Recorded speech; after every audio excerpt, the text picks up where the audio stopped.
So I am here in Strathcona. This is vlog number 3 test using the Canon G5X, and I thought I would keep on testing the G5X. It's hard to get a good idea of how well a camera works as a vlogging camera or any type of camera by just using it once or twice. So far I am happy with, so I've looked at the other videos that I've shot and I'm really happy with the G5X's image stabilization, as well as its ability to focus track. I mean, right now it looks like it's not struggling, but the little box is kind of moving around. But then when I thought that the last time I shot, when I was with Lawrence, it tracked me perfectly. So we'll again see how well this is focus tracking. But I find my iPhone is probably the best at tracking focus, better than any other camera that I've tried using it for. But the G5X is pretty darn close. And the thing is, the G5X also has Optical Image Stabilization, so OIS. So it should be better in terms of when I'm walking, and it's going to stabilize me as I'm moving around. So I'm going to just stop here for a second. There's quite a bit of ambient wind noise as well, so we'll see how that works out. But I didn't really talk about why I decided to add Canon. I mean, I kind of mentioned it when I did my video up in SFU about why I chose Canon over other brands. It wasn't specifically Canon. I was looking at Nikon, Canon, Sony, Panasonic, Olympus, and I may add one of those, Olympus or Panasonic, because I do like their Micro Four Thirds cameras and I do want to review them. But one of the things was reviewing mostly for Fuji and Leica. Ricoh in Canada, it seems like I can't get cameras as quickly as I want. So Ricoh North America, Ricoh Japan, if you can send me the cameras that I want to review quicker, I'd appreciate it.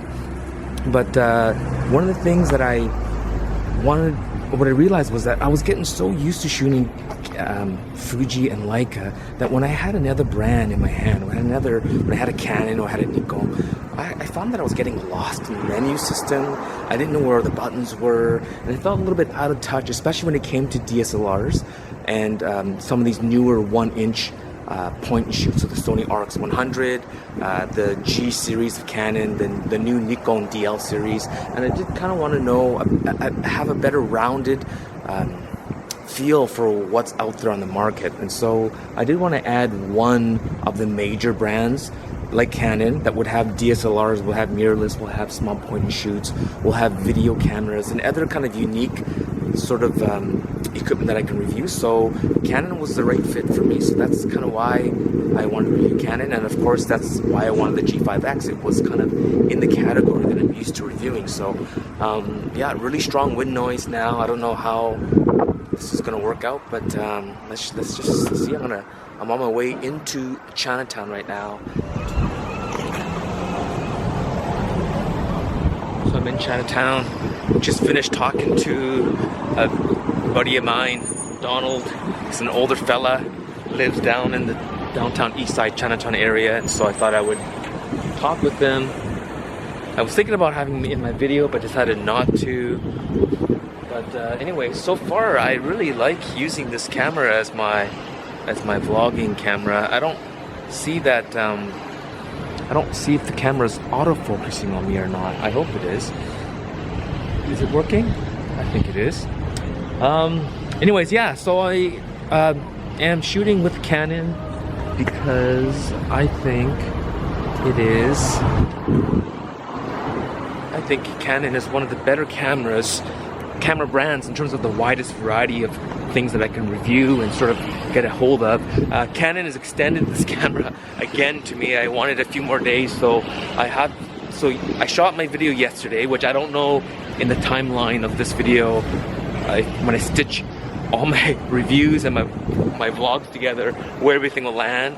But they gave me 2 more days because I wanted a little bit longer. So I get for 1 more day. So now I have on it the EF X20 flash. So I'm doing some flash street photography with it. And when I was with Donald, instead of having it in my video, I decided to just have him as I took pictures with him, portraits, sort of like what I did with on my blog. I had a thing with Kale Friesen, and I talked about doing street style portraits with your friends and then have random people walking into the frame. And so I did that with Donald, so you'll see that. Maybe I'll post it here now or maybe in another article, but anyways. So I'm in front of Revolver Coffee. I don't know what I'm doing exactly here, but I want my friends to sit next to me.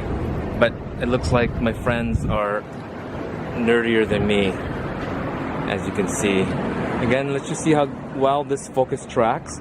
I think it's doing a pretty good job.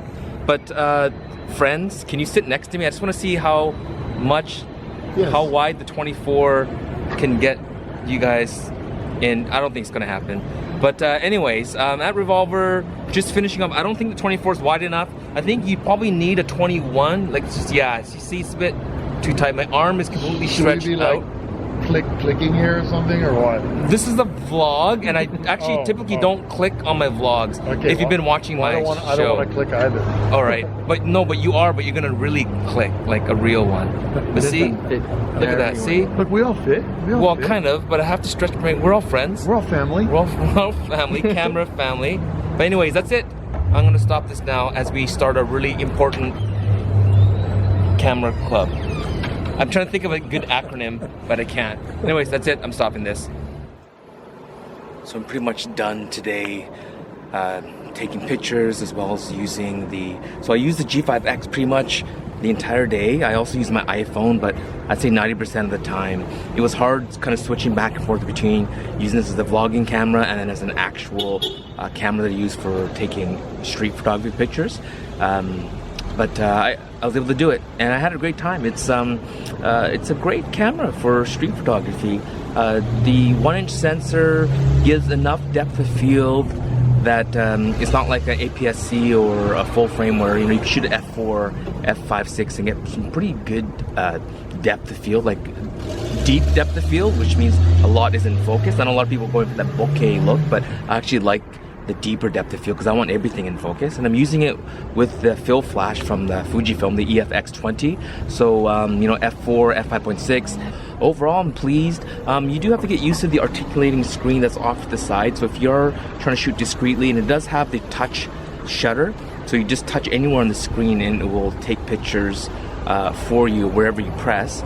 But it is off to the side, the articulating screen. It's not sort of it doesn't fold out, so it feels more like you're using a video camera than a point and shoot camera. But because of it, in terms of shooting video, it's a lot easier. So I can keep the fill flash on the camera for street photography, and then when I need to use it as a vlogging camera, leave the flash on, and I can just use the articulating screen, which is off to the side here. So I'm supposed to be looking this way here, and it works out really good. So I do have a little tiny Giotto's Q-Pod mini tripod because this camera itself is kind of small, and some people like the Gorilla Pod cameras, but I think I know they have a mini version of it, but I just work with what I have. So this works out perfect for me. It gives enough extension to my arm so that I'm moving the camera away from my face. So even though it is a 24mm equivalent, it seems like the camera crops in when you shoot videos. So it probably ends up being about a 28. So I wouldn't mind the lens a little bit wider because I'm already sticking out an extra maybe 6 inches away with the little mini tripod, the Q-Pod. So a little bit wider would have been nice. But other than that, I think this is a great camera for vlogging as well as taking street photography pictures. And now the low power light is flashing, so I think I gotta cut this short. So thank you again, Canon Canada, for letting me have this camera for an extra couple of days. Maybe I'll just keep on talking till the battery dies. But maybe I'll even start moving towards my car until the battery dies. So I had a great time using it. Maybe the next camera I will review is